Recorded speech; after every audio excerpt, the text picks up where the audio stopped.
በስመ አብ ወወልድ ወመንፈስ ቅዱስ አሐዱ አምላክ አሜን። የዕለት ወንጌል የሉቃስ ወንጌል ምዕራፍ 2 ከቁጥር 1 እስከ ፍጻሜ። በዚያም ወራት ዓለም ሁሉ እንዲጻፍ ከአውግስጦስ ቄሳር ትእዛዝ ወጣች። ቀሬኔዎስ በሶርያ አገረ ገዢ በነበረ ጊዜ ይህ የመጀመሪያው ጽሕፈት ሆነ።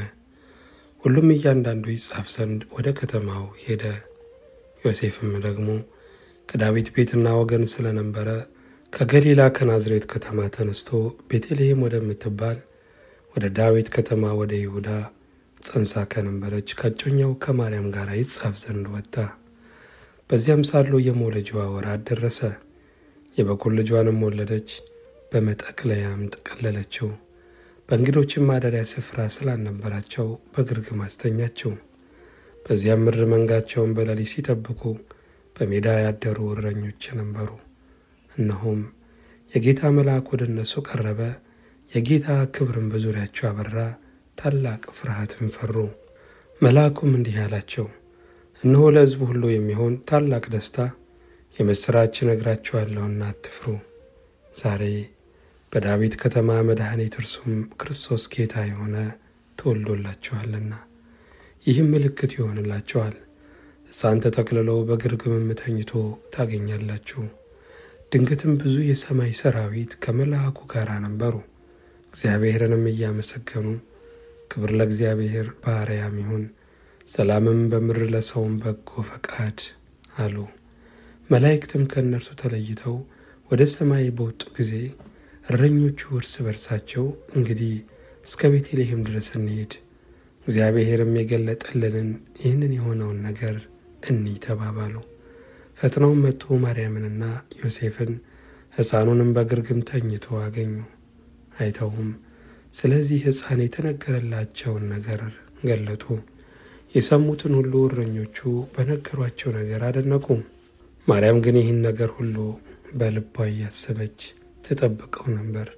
እረኞችም እንደተባለላቸው ስለ ሰሙትና ስላዩት ሁሉ እግዚአብሔርን እያመሰገኑና እያከበሩ ተመለሱ። የገርዙትም 8 ቀን በሞላው ጊዜ በማኅፀን ሳይገረዝ በመልአኩ እንደተባለ ስሙ ኢየሱስ ተብሎ ተጠራ። እንደ ሙሴም ሕግ የመንጻታቸው ወራት በተፈጸመ ጊዜ በጌታ ሕግ የእናቱን ማኅፀን የሚከፍት ወንድ ሁሉ ለጌታ የተቀደሰ ይባላል ተብሎ እንደተጻፈ በጌታ ፊት ሊያቆሙት በጌታም ሕግ 2 ዋሊያ ወይም 2 የርግብ ጫጩቶች እንደተባለ መሥዋዕት ሊያቀርቡ ወደ ኢየሩሳሌም ወሰዱት።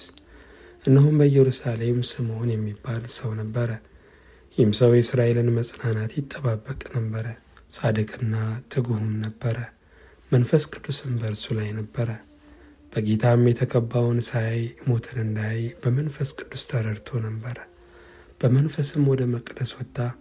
ወላጆቹም እንደ ሕጉ ልማድ ያደርጉለት ዘንድ ሕፃኑን ኢየሱስን ባስገቡት ጊዜ እርሱ ደግሞ ተቀብሎ አቀፈው፣ እግዚአብሔርንም እየባረከ እንዲህ አለ፣ ጌታ ሆይ አሁን እንደ ቃል ባሪያህን በሰላም ታሰናብተዋለህ።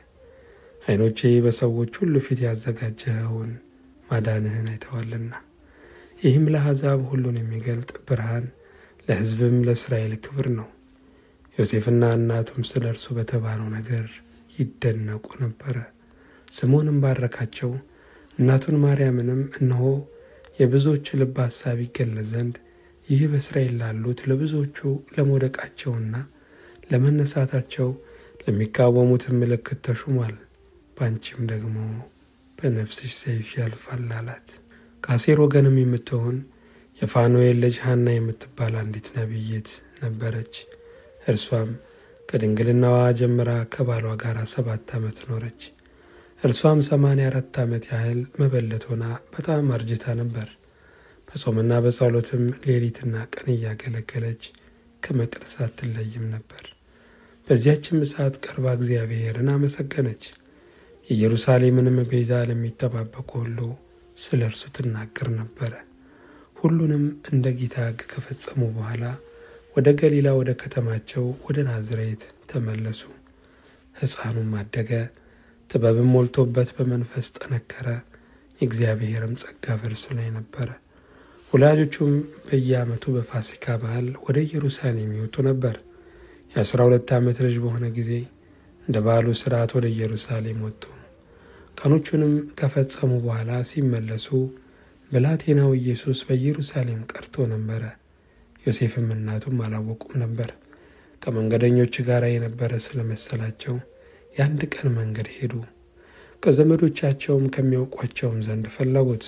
ባጡትም ጊዜ እየፈለጉት ወደ ኢየሩሳሌም ተመለሱ። ከ3 ቀንም በኋላ በመምህራን መካከል ተቀምጦ ሲሰማቸውም ሲጠይቃቸውም በመቅደስ አገኙት። የሰሙትም ሁሉ በማስተዋሉና በመልሱ ተገረሙ። ባዩትም ጊዜ ተገረሙ። እናቱም ልጄ ሆይ ለምን እንዲህ አደረግብን? እነሆ አባትህና እኔ እየተጨነቅን ስንፈልግ ነበርን አለችው። እርሱም ስለምን ፈለጋችሁኝ? በአባቴ ቤት እሆን ዘንድ እንዲገባኝ አላወቃችሁምን? አላቸው። እነርሱም የተናገራቸውን ነገር አላስተዋሉም።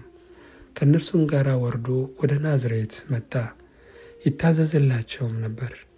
እናቱም ይህን ነገር ሁሉ በልቧ ተጠብቀው ነበር።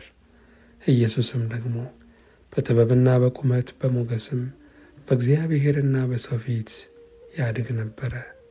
ምስጋና ለእግዚአብሔር ይሁን።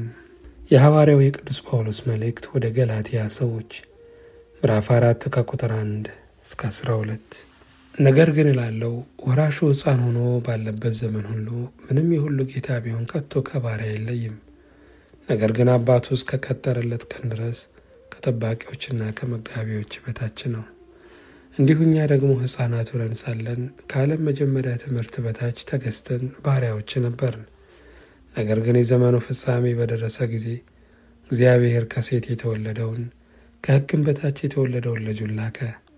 እንደ ልጆች እንሆን ዘንድ ከሕግ በታች ያሉትን ይዋጅ ዘንድ ልጆችም ስለሆናችሁ እግዚአብሔር አባ አባት ብሎ የሚጮህ የልጁን መንፈስ በልባችሁ ውስጥ ላከ። ስለዚህ ከእንግዲህ ወዲህ ልጅ ነህ እንጂ ባሪያ አይደለህም። ልጅም ከሆንህ ደግሞ በክርስቶስ የእግዚአብሔር ወራሽ ነህ። ነገር ግን በዚያን ጊዜ እግዚአብሔርን ሳታውቁ በባህሪያቸው አማልክት ለማይሆኑ ባሪያዎች ሆናችሁ ተገዛችሁ። አሁን ግን እግዚአብሔርን ስታውቁ ይልቅስ በእግዚአብሔር ስትታወቁ እንደገና ወደ ደካማ ወደሚናቅም ወደ መጀመሪያ ትምህርት እንዴት ትመለሳላችሁ? እንደገና ባሪያዎች ሆናችሁ ዳግመኛ ለዚያ ልትገዙ ትወዳላችሁን? ቀንና ወርን ዘመንንም ዓመትንም በጥንቃቄ ትጠብቃላችሁ። ምናልባት በከንቱ ለእናንተ ደክሜያለሁ ብዬ ፈራችኋለሁ። ወንድሞች ሆይ እኔ ደግሞ እንደናንተ ሆኛለሁና እንደኔ ሆኑ ብዬ ለምናችኋለሁ። አንዳችም አልበደላችሁኝም። ምስጋና ለእግዚአብሔር ይሁን። መጀመሪያይቱ የሐዋርያው የዮሐንስ መልእክት ምዕራፍ 4 ከቁጥር 9 እስከ 18። ፍቅርም እንደዚህ ነው፣ እግዚአብሔር እርሱ ራሱ እንደወደደን ስለ ኃጢአታችንም ማሰሪያውን ዘንድ ልጁን እንደላከ እንጂ እኛ እግዚአብሔርን እንደወደድነው አይደለም። ወዳጆች ሆይ እግዚአብሔር እንዲህ አድርጎ ከወደደን እኛ ደግሞ እርስ በርሳችን ልንዋደድ ይገባናል። እግዚአብሔርን ማንም ከቶ አላየውም። እርስ በርሳችን ብንዋደድ እግዚአብሔር በእኛ ይኖራል፣ ፍቅሩም በእኛ ፍጹም ሆኗል። ከመንፈሱ ስለሰጠን በእርሱ እንድንኖር እርሱም በእኛ እንዲኖር በዚህ እናውቃለን። እኛም አይተናል፣ አባትም ልጁን የዓለም መድኃኒት ሊሆን እንደላከው እንመሰክራለን።